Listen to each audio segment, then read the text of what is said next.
Hello, dear listeners of Whispered Ages. I hope your day has been filled with wonder and curiosity. Whether you're listening to this in the early morning with your first cup of coffee, during your afternoon break, or perhaps as the sun sets wherever you are in this vast world of ours, thank you for joining me on another journey through time, from bustling cities in North America to quiet villages in Europe, from the mountains of Asia to the shores of Australia. No matter where you are, you're part of our global community of history enthusiasts.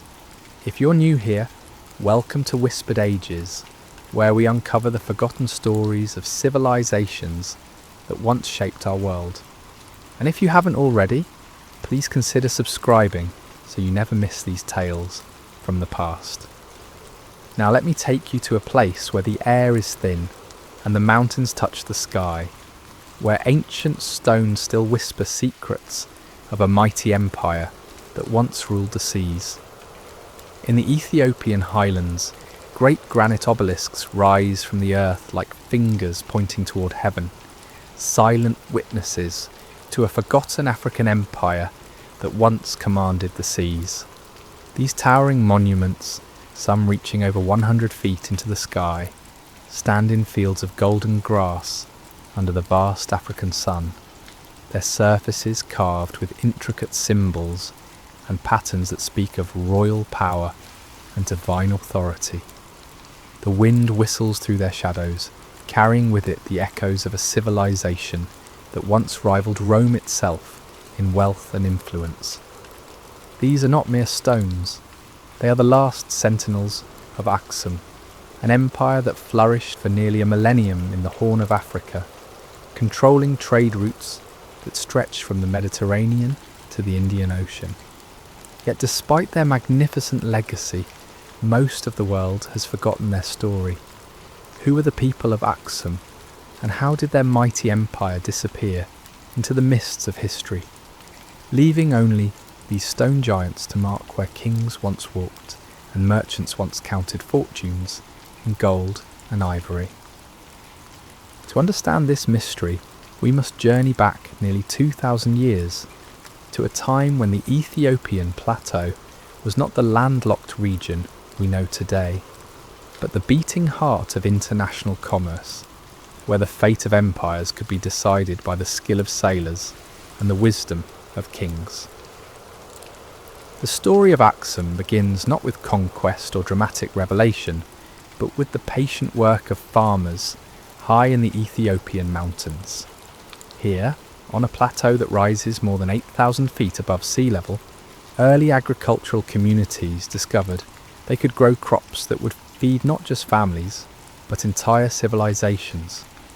The volcanic soil, enriched by centuries of natural processes, proved perfect for cultivating teff, a tiny grain that would become the foundation of Ethiopian cuisine and culture.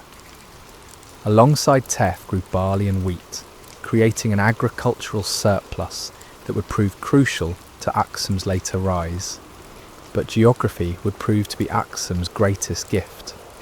While the highlands provided fertile land and a healthy climate free from many tropical diseases, the kingdom's true advantage lay in its position between two worlds.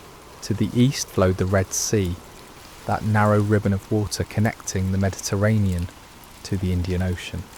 To the west ran the Great Nile River, highway to the wealth of Egypt and the Roman Empire beyond. Aksum sat at the crossroads of Africa, Arabia, and the broader ancient world, perfectly positioned to become the middleman in one of history's most lucrative trade networks. Around the 1st century of the Common Era, the scattered chiefdoms and small kingdoms of the region began to coalesce under the leadership of increasingly powerful rulers. Archaeological evidence suggests this process was gradual, driven not by military conquest alone, but by the practical advantages of cooperation. Small communities found they could better defend themselves against raiders, more effectively organise large construction projects, and most importantly, present a unified front to foreign traders who preferred to deal with stable, centralized authorities. The early rulers of Aksum were pragmatists above all. They understood that their highland location, while providing security and agricultural abundance, also cut them off from the sea. So they expanded eastward, establishing control over the coastal regions and the crucial port cities that would become the terminals for their maritime empire. The port of Adulis, located on the Red Sea coast, became their window to the world, a bustling cosmopolitan centre where merchants from dozens of nations gathered to exchange goods and news. These early Aksumite kings developed sophisticated systems of administration that would serve their empire well in the centuries to come. They established a hierarchy of governors and local administrators who could manage far-flung territories while maintaining loyalty to the central authority. They created standardized systems of weights and measures that facilitated trade across their domain. And crucially, they developed a tradition of religious tolerance that allowed diverse populations to coexist peacefully under their rule. The success of this early period can be measured not just in territorial expansion, but in the emergence of distinctly Aksumite cultural traditions. Artisans developed new techniques for working stone, creating the architectural style that would later produce those magnificent obelisks. Metal workers learned to craft tools and weapons that were superior to those of their neighbours, and scholars developed ge'ez, a written script that allowed them to record laws, treaties, and religious texts, giving their civilization a permanence that purely oral cultures could not achieve. By the end of the 2nd century, Aksum had transformed from a collection of highland farming communities into a regional power with expanding influence. Their ships were beginning to appear in Red Sea ports. Their merchants were establishing trading posts in foreign lands, and their reputation for wealth and stability was spreading throughout the ancient world. The foundation was laid for what would become one of Africa's greatest empires. The 3rd and 4th centuries marked the golden age of Aksumite commerce, when their merchants became the undisputed masters of Red Sea trade. From their base at Adulis, Aksumite ships sailed north to Egypt and the Roman Empire, south to the ports of Somalia and Kenya, east to India and the spice markets of Asia, and west into the Arabian Peninsula. They created a trading network that was truly global in scope, connecting civilizations that had never before been in direct contact. The goods that flowed through Aksum's ports read like a catalogue of ancient luxury.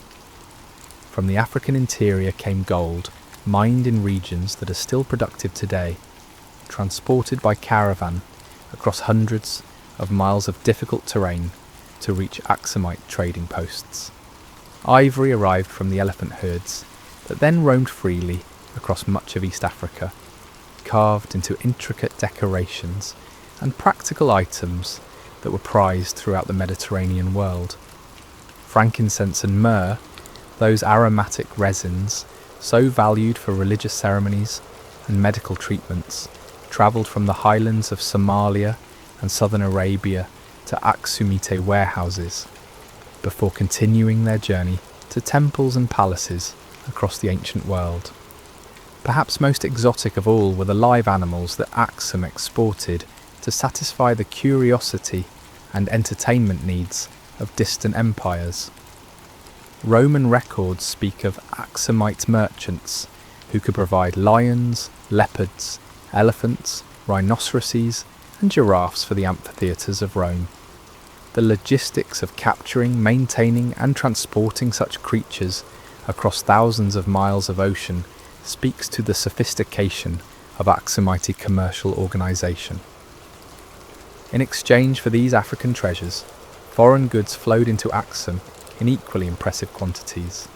Chinese silk, having travelled the length of the famous Silk Road, found new markets in East Africa through Aksumite traders.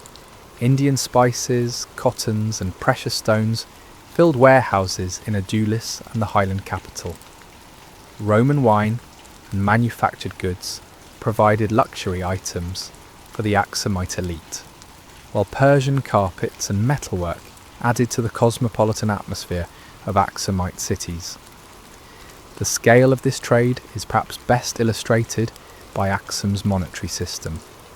Beginning in the 3rd century, Aksumite kings began minting their own gold, silver, and bronze coins, making theirs one of only 4 major powers of the ancient world with this capability, alongside Rome, Persia, and India.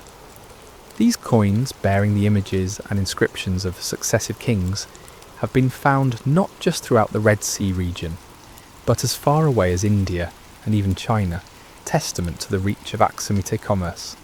The designs on these coins reveal much about Aksumite culture and values. Early coins often featured traditional symbols of pre-Christian Aksumite religion, including the disc and crescent that represented the sun and moon. Later coins would bear Christian crosses, marking the empire's religious transformation. But regardless of their religious symbolism, all Aksumite coins shared certain characteristics that made them valuable in international trade. They were minted to consistent weights and purities. They bore clear identifying marks that prevented counterfeiting, and they were widely recognised and accepted throughout the trading network. The success of Aksumite trade was not simply a matter of geographic advantage or natural resources. It required sophisticated understanding of international finance, maritime technology, and diplomatic relations. Aksumite merchants developed credit systems that allowed them to conduct business across vast distances without carrying dangerous amounts of cash. They built ships that could handle the challenging conditions of the Red Sea, with its coral reefs, unpredictable winds, and seasonal weather patterns. And they maintained diplomatic relations with all the major powers of their time, ensuring that their merchants could operate safely in foreign ports. Contemporary accounts from Roman and Persian sources speak with admiration of Aksumite commercial practices. The Periplus of the Erythraean Sea, a 1st century merchant's guide to Red Sea and Indian Ocean trade, describes Adulis as one of the most important ports in the region, noting the reliability of Aksumite traders and the quality of their goods. Roman historian Cosmas Indicopleustes, writing in the 6th century, called Aksum a major power equal to Rome, Persia, and China in its influence over international affairs. This commercial success translated into impressive urban development throughout the Aksumite realm. Archaeological excavations have revealed sophisticated cities with stone buildings, advanced water management systems, and clear evidence of international cultural influence. The capital city, also called Aksum, featured monumental architecture that rivaled anything being built in contemporary Europe or Asia. Palace complexes covered acres of ground, their stone walls rising in terraces up the hillsides, decorated with carved reliefs that depicted royal power and divine authority. But perhaps most impressive were the public works projects that this commercial wealth made possible. The famous obelisks of Aksum, some carved from single pieces of granite weighing hundreds of tons, required not just enormous resources, but also advanced engineering knowledge to quarry, transport, and erect. These monuments served multiple purposes. They marked the tombs of kings, they demonstrated the power and wealth of the Aksumite state, and they provided lasting symbols of cultural achievement that would outlive the empire itself. The 4th century represented the pinnacle of Aksumite power, dominated by the reign of King Ezana, whose achievements would earn him a place among the great rulers of the ancient world.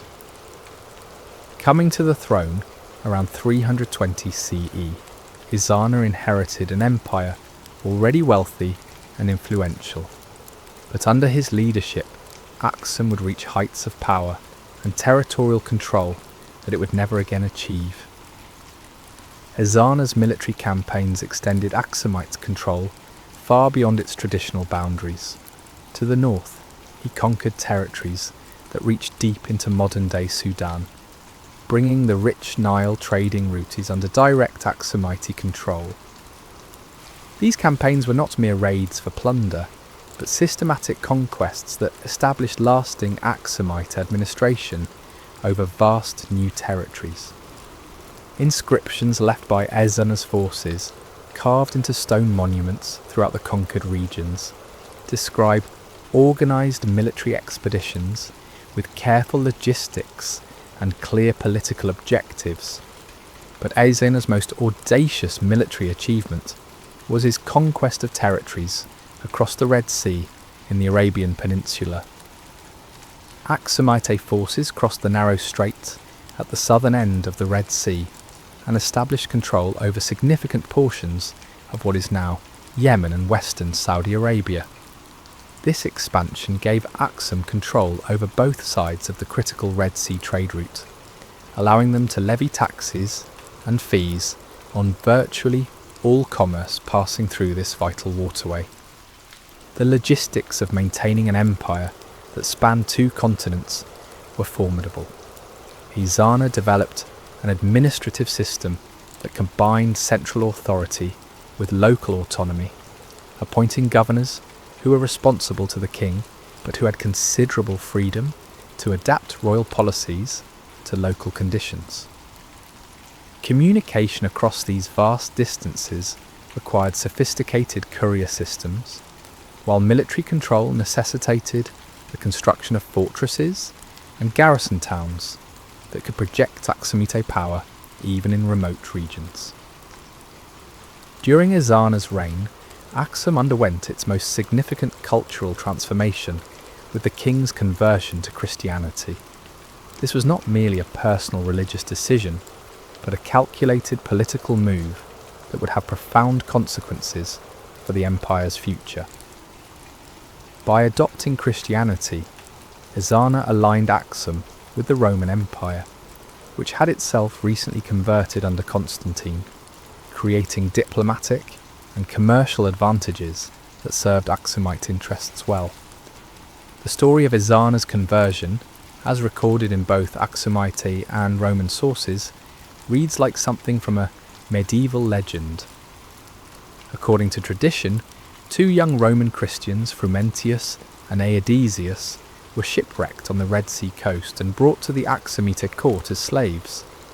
Their education and skills soon earned them positions of trust, and they eventually became tutors to the young Prince Ezana. When Ezana came to power, he freed his former tutors, but asked them to remain at court as advisors.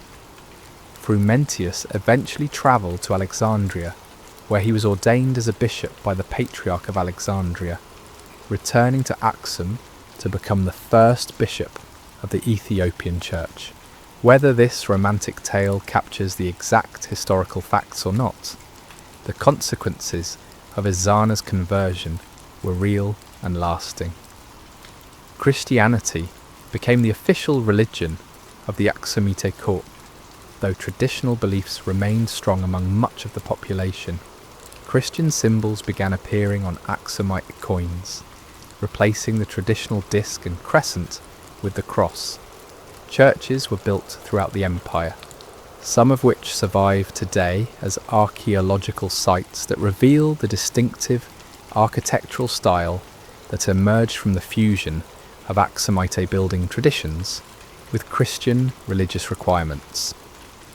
The adoption of Christianity also connected Aksum to the broader Christian world in ways that brought both opportunities and challenges.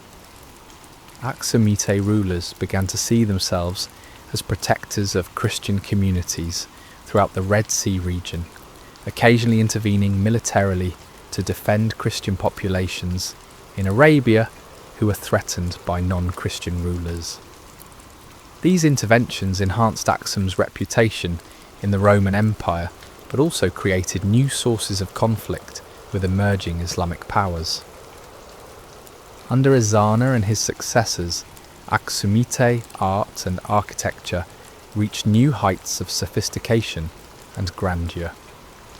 The great obelisks that still dominate the Aksum landscape were erected during this period, including the massive monument that once stood over 100 feet tall and may have been the largest single stone sculpture ever created by human hands. These obelisks were not merely decorative. They marked elaborate underground tomb complexes that housed the remains of Aksumite royalty, along with grave goods that reflected the empire's wealth and international connections. The tomb beneath the great obelisk, excavated by archaeologists in the 20th century, revealed chambers filled with gold jewellery, fine pottery, bronze implements, and other luxury goods from across the known world. Roman glassware, Indian beads, Persian metalwork, and Chinese silk testified to the global reach of Aksumite trade networks. But perhaps most impressive were the distinctly Aksumite artifacts. Intricate gold jewellery displaying sophisticated metalworking techniques, stone carvings that blended African artistic traditions with influences from the Mediterranean and Asia, and architectural elements that show the development of a uniquely Aksumite aesthetic. The royal inscriptions from this period, carved in Ge'ez, Greek, and sometimes Arabic, provide rare glimpses into the minds of Aksumite rulers. They speak of divine mandate, of responsibility to protect subjects and expand trade, of the challenges of ruling diverse populations across vast distances. King Ezana's inscriptions, in particular, reveal a ruler who saw himself as both a practical administrator and a divinely appointed guardian of his people's welfare. These inscriptions also document the complex relationship between Aksumite rulers and their subjects. Far from being absolute despots, Aksumite kings appear to have governed through a system of reciprocal obligations that required them to provide security, justice, and prosperity in exchange for loyalty and tribute. Royal inscriptions frequently mention the king's responsibility to ensure fair trade, to protect travellers and merchants, and to maintain the religious and cultural traditions that bound the diverse Aksumite population together.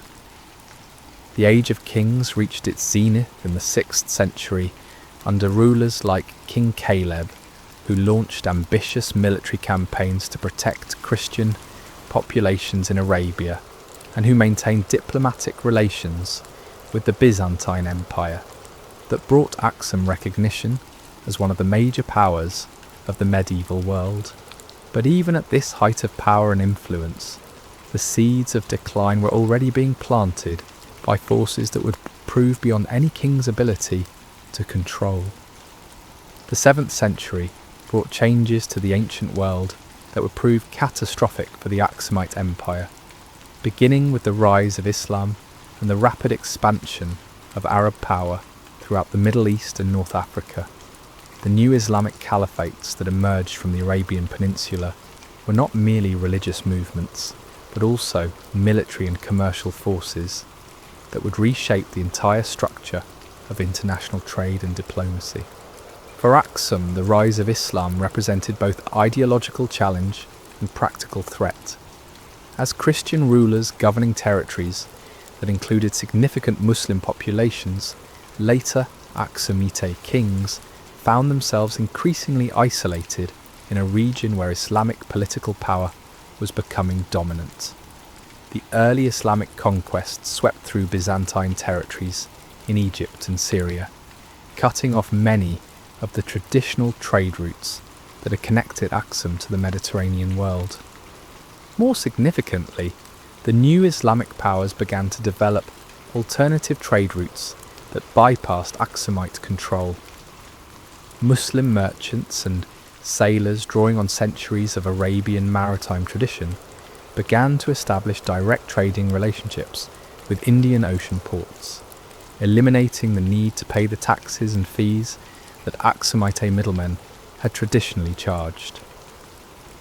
The Red Sea, which had been Aksum's highway to wealth, gradually became a backwater as Islamic traders developed more profitable routes through the Persian Gulf and around the Arabian Peninsula. The loss of Arabian territories proved particularly damaging to Aksumite finances and prestige. These lands, conquered during the height of Aksumite power under kings like Azana, had provided not only direct tax revenue, but also control over strategic trading ports and caravan routes. As Islamic forces consolidated control over the Arabian Peninsula, Aksumite garrisons found themselves increasingly isolated and eventually had to be withdrawn, ending centuries of Aksumite presence on the Arabian side of the Red Sea. But the challenges facing Aksum in the 7th and 8th centuries were not purely external. Archaeological and environmental evidence suggests that the empire was simultaneously facing internal crises that would have been difficult to manage even under the best of circumstances. Centuries of intensive agriculture on the Ethiopian plateau had begun to take their toll on the landscape, leading to soil exhaustion and erosion that reduced agricultural productivity just when the empire needed maximum resources to face external threats. Deforestation, driven by the need for fuel, construction materials, and agricultural land, had stripped many hillsides of their protective tree cover, leading to increased erosion and reduced rainfall. The highland environment, which had once seemed inexhaustibly fertile, began to show signs of ecological stress. Crop yields declined, forcing farmers to abandon marginal lands and concentrate in areas where productivity remained viable. Climate change added another layer of difficulty to these environmental challenges.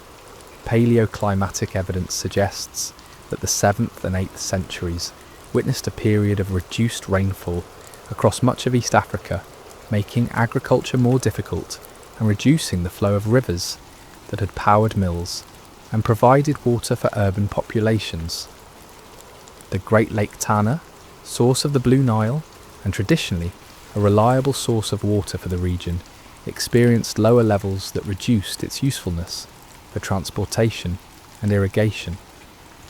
These environmental problems created a cascading series of difficulties for Aksumite society. Reduced agricultural productivity meant lower tax revenues for the state, making it harder to maintain the armies and administrative apparatus necessary to control distant territories. Urban populations, dependent on food produced in rural areas, faced periodic shortages that led to social unrest and migration. The building projects that had once demonstrated Aksumite power and wealth had to be abandoned or scaled back dramatically. The archaeological record from this period tells a story of gradual decline rather than sudden collapse. Construction of new buildings and monuments virtually ceased, while existing structures were sometimes partially dismantled to provide materials for more urgent projects. The sophisticated water management systems that had supported urban populations fell into disrepair, forcing some communities to relocate to areas where water was more easily available. Trade, which had been the foundation of Aksumite prosperity, became increasingly difficult to maintain as both international and domestic challenges mounted. The shift in global trade routes meant that fewer foreign merchants visited Aksumite ports, reducing the volume of goods and the tax revenues they generated. Domestic production of export goods like gold and ivory declined as mining and hunting became more difficult due to environmental degradation and political instability. The monetary system, once a symbol of Aksumite sophistication and international standing, began to show signs of stress. Later, Aksumite coins were minted from metals of lower purity, suggesting that the empire's access to precious metals was becoming constrained. The standardized weights and designs that had made Aksumite currency trusted throughout the region became less consistent, reflecting the reduced administrative capacity of the declining state. Religious and cultural changes added further complexity to Aksum's difficulties. While Christianity remained the official religion of the Aksumite court, the rise of Islam in surrounding regions created new pressures and opportunities for religious conversion. Some Aksumite subjects, particularly those involved in trade with Muslim merchants, found it advantageous to convert to Islam, creating religious divisions that complicated traditional patterns of loyalty and administration. The Aksumite military, once capable of projecting power across 2 continents, found itself increasingly confined to defending the highland heartland against various threats. Nomadic groups, taking advantage of Aksumite's weakness, began raiding settled communities and trade routes.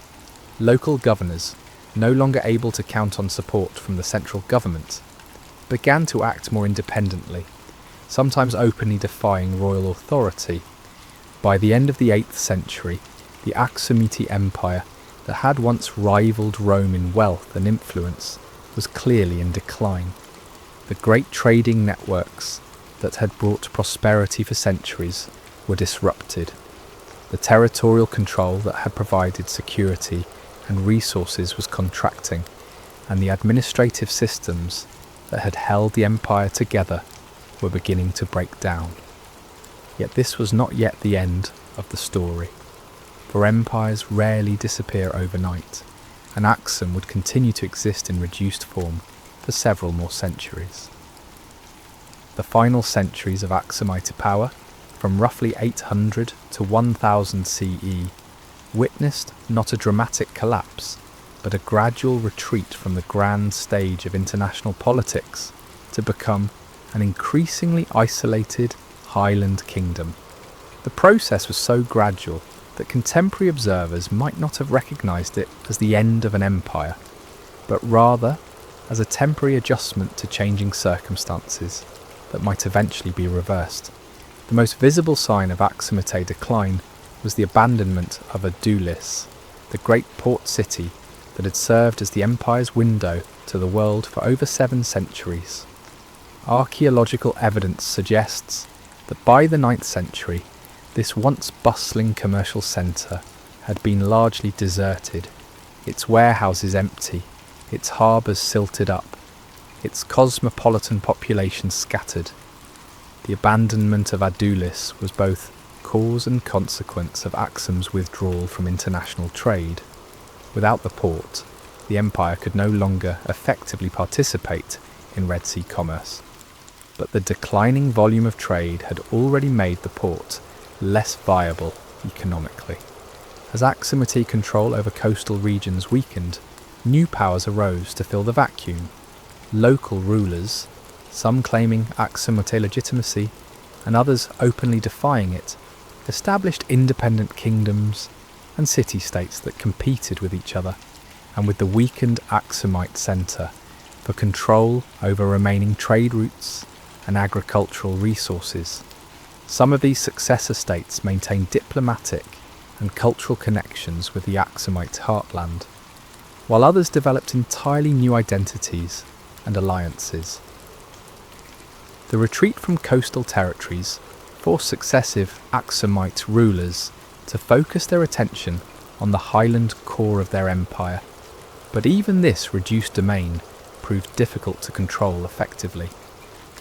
The mountain environment that had once provided security and agricultural abundance now became a limitation, as the costs of maintaining administrative control over scattered highland communities exceeded the resources those communities could provide. Transportation and communication, always challenging in the mountainous terrain, became increasingly difficult as the infrastructure built during the empire's prosperous centuries fell into disrepair. Roads that had once carried caravans loaded with gold and ivory became impassable due to lack of maintenance. Bridges collapsed and were not rebuilt. Courier systems that had once connected the capital to distant provinces were abandoned due to cost and danger. The capital city of Aksum itself began to show signs of decline that would have been unthinkable during the empire's golden age. The great palaces, once centres of international diplomacy and commercial negotiation, were partially abandoned or converted to more modest uses. The workshops that had produced luxury goods for export closed down as demand disappeared. The urban population, dependent on the wealth generated by trade and tribute, gradually dispersed to rural areas where subsistence agriculture offered more reliable survival. Yet the Aksumite royal line did not simply disappear. Archaeological evidence suggests that successive rulers, recognizing the impossibility of maintaining their traditional lifestyle and administrative system, gradually adapted to new circumstances. Some moved their courts to more defensible locations deeper in the mountains, where they could maintain independence even if they could no longer project power over distant territories. These later Aksumite rulers seem to have adopted a different model of kingship, one based more on local agricultural resources and less on international trade. They maintained elements of traditional Aksumite culture and ceremony, but on a much reduced scale. The great obelisks were no longer erected, but smaller monuments continued to be carved. The sophisticated coinage system was largely abandoned, replaced by simpler forms of exchange, more appropriate to a local economy. The religious transformation of the region added another layer of complexity to Aksum's final centuries. While the Aksumite court remained Christian, the rise of Islamic influence in surrounding areas created new challenges and opportunities. Some later Aksumite rulers may have converted to Islam for political reasons, while others retreated even further into Christian orthodoxy as a way of maintaining cultural distinctiveness. The emergence of the Zagwe dynasty in the 10th century marked the effective end of Aksumite power, though the transition appears to have been gradual rather than violent. The Zagwe rulers, based further south in the Ethiopian highlands, claimed legitimacy through marriage connections and cultural continuity with Aksum, but they represented a fundamentally different type of state. Where Aksum had been an international trading empire, the Zagwe kingdom was essentially a highland agricultural state, with limited external connections. Interestingly, the Zagwe rulers seem to have deliberately preserved and promoted Aksumite cultural traditions, even as they had displaced Aksumite political authority. They maintained the Christian religion that Aksum had adopted. They preserved elements of Aksumite artistic and architectural traditions, and they kept alive historical memories of Aksumite greatness. The famous rock-cut churches of Lalibela, built by Zagwe rulers in the 12th century, represent perhaps the finest flowering of architectural traditions that had their roots in the Aksumite period. This cultural continuity helps explain why the disappearance of Aksum as a political entity did not mean the disappearance of Aksumite civilization. The Ge'ez language remained in use for religious and scholarly purposes. Christian traditions that had been established during the Aksumite period continued to evolve and develop. Artistic and architectural techniques pioneered by Aksumite craftsmen influenced Ethiopian culture for centuries after the empire's political collapse. The gradual nature of Aksum's decline also meant that much of its historical record was preserved, if not in formal written histories, then in oral traditions and cultural practices that maintained memory of the empire's achievements. Ethiopian chronicles, compiled centuries later, still remembered the great kings of Aksum and their accomplishments, even if the details had become mixed with legend and religious symbolism. By the year 1000 CE, the political entity known as the Kingdom of Aksum had effectively ceased to exist as an independent power. The last rulers claiming Aksumite legitimacy controlled only small territories in the immediate vicinity of the ancient capital, and even these were gradually absorbed by the expanding Zagwe kingdom. The great empire that had once controlled Red Sea trade and maintained diplomatic relations with Rome, Persia and India had been reduced to a local highland chieftaincy, remembered more for its past glories than its present significance. Today, nearly 1,000 years after the fall of the last Aksumite rulers, the legacy of this remarkable civilization continues to shape Ethiopian culture and capture the imagination of historians and archaeologists around the world. The great obelisks still stand in the modern town of Aksum, now recognised as UNESCO World Heritage Sites that draw visitors from across the globe to marvel at the engineering and artistic achievements of this ancient African empire. These stone monuments serve as more than tourist attractions. They are tangible connections to a time when Africa was fully integrated into the global economy, and when African rulers commanded respect from the great powers of their age. The largest of the obelisks, though now fallen and broken, once stood taller than any structure built in northern Europe during the same period, testimony to the wealth and technical sophistication that Aksumite civilization achieved at its height. Archaeological excavations continue to reveal new aspects of Aksumite culture and society, adding details to our understanding of how this empire functioned and why it ultimately declined. Recent discoveries have included elaborate tombs filled with grave goods from across the ancient world, sophisticated hydraulic systems that supported urban populations, and evidence of manufacturing centres that produced goods for both local use and international export. The coins minted by Aksumite rulers, found in archaeological sites from India to Egypt, continue to provide valuable evidence about the extent and nature of ancient African participation in global trade networks. These small metal discs, bearing the images and names of long-dead kings, represent one of the most concrete proofs that Africa was never the isolated continent that some historical narratives have suggested, but rather an integral part of the interconnected ancient world. Perhaps most significantly, the Christian tradition established by King Ezana and his successors continues to thrive in modern Ethiopia through the Ethiopian Orthodox Church. This ancient institution preserves not only religious traditions dating back to the 4th century, but also cultural practices, artistic traditions, and historical memories that provide direct links to the Aksumite past. The Church's use of Ge'ez as a liturgical language means that the script developed by ancient Aksumite scribes is still in active use today. Modern Ethiopia's national identity draws heavily on the memory of Aksumite greatness, with the empire serving as a symbol of African achievement and independence that predates European colonial influence by more than a millennium.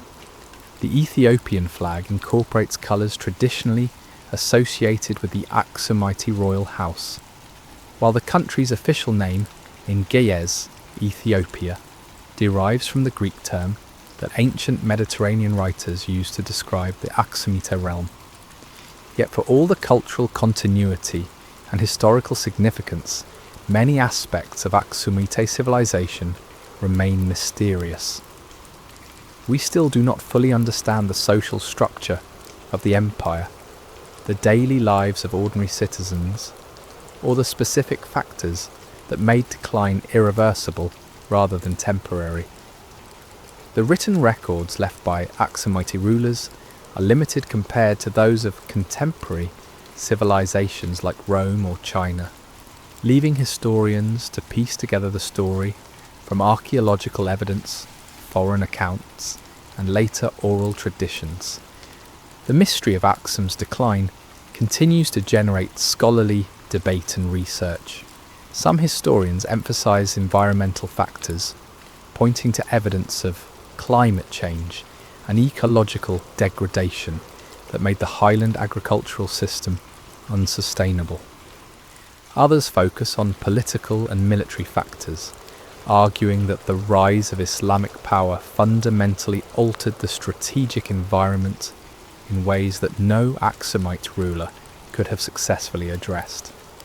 Still others suggest that internal social and cultural changes may have been as important as external pressures in determining the empire's fate. What seems clear is that Aksum's story challenges simple narratives about African history that focus primarily on European colonial impact. Here was a sophisticated African civilization that participated as an equal in ancient global affairs, that developed distinctive cultural and religious traditions, that built monumental architecture that still inspires wonder, and that maintained its independence and cultural identity for nearly 1,000 years. The rise and fall of Aksum also offers broader lessons about the dynamics of empire and the challenges facing any civilization that depends heavily on international trade. The empire's prosperity was built on its ability to connect different regions and facilitate exchange between diverse cultures, but this same dependence on external relationships made it vulnerable when global circumstances changed in ways beyond its control. In our modern world of global trade networks and international interdependence, the story of Aksum resonates in unexpected ways. Like the ancient Aksumites, we live in an era when local prosperity depends on global connections, when technological and cultural innovations spread rapidly across vast distances, and when environmental challenges require responses that transcend traditional political boundaries. The great obelisks of Aksum continue to stand in the Ethiopian highlands, their carved surfaces weathered by centuries of rain and wind, but their essential structure intact. They remind us that human achievement can outlast the political systems that create it, that cultural legacies can survive even when empires fall, and that the stories of the past continue to speak to those willing to listen. As the sun sets over the ancient stones and the shadows lengthen across the highland grass, one can almost hear the whispers of merchants counting their profits, of sailors preparing for dangerous voyages, of kings planning campaigns that would extend their power across continents. Aksum's voice may be gone, but its shadow still lies across the highlands, reminding us that Africa has always been part of the wider human story, not as a victim or recipient, but as a full participant in the great drama of civilization itself.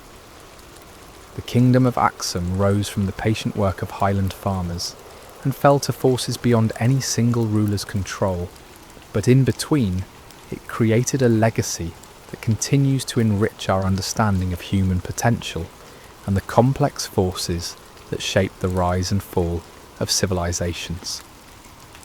In remembering Aksum, we remember not just an ancient African empire, but a chapter in the larger story of human ambition, achievement, and the eternal struggle to build something lasting in an ever-changing world.